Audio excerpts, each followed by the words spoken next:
In a small town, a mysterious murder occurs and the investigation is tasked to the imperial censor, Di Lian.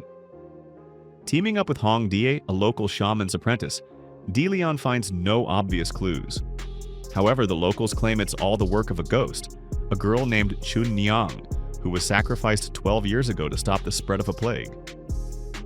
Di Lian doesn't believe in ghosts, but this is only the beginning of a chain of deaths, as men from a local construction crew start dying one after another.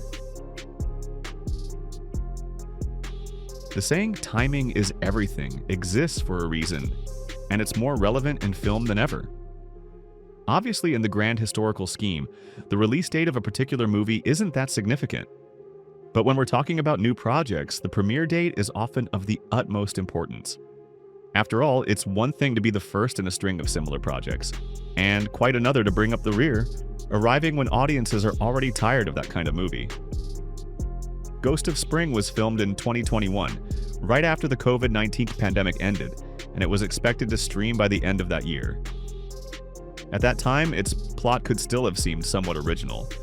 But the creators postponed the release for some reason, and one after another, movies with very similar detective storylines began to appear. All of them featuring a clever detective investigating a series of murders suspected to be supernatural. These films always ended with the revelation that ghosts had nothing to do with it, uncovering a sad, tear-jerking story about revenge for some terrible crime the victims committed years ago. Ghost of Spring is built on exactly the same principle. A moderately well-viewed audience member will be reminded of similar films more than once or twice while watching. Moreover, the detective intrigue here isn't very well constructed, in the sense that the creators reveal the cause and motive for the murders almost immediately. After that, it's just a matter of putting two and two together and figuring out the killer simply by process of elimination. Perhaps the creators thought their film would stand out from the crowd because it wasn't made by just anybody, but by Janet Chun, a Hong Kong screenwriter and director who started out with John Woo on his best films, and after Hong Kong's handover to China, co-created the fairly successful fantasy action trilogy, The Four, with Gordon Chan. A specialist in comedies, she cast famous comedian Huang Cai-Lun in the lead role for Ghost of Spring.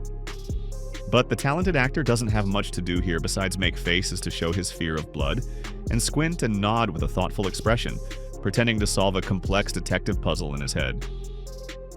Undoubtedly, Janet Chun knows how to make movies, and Ghost of Spring doesn't look like a hack job. But it is definitely one of the most modest, non-essential, and unimportant projects in her filmography.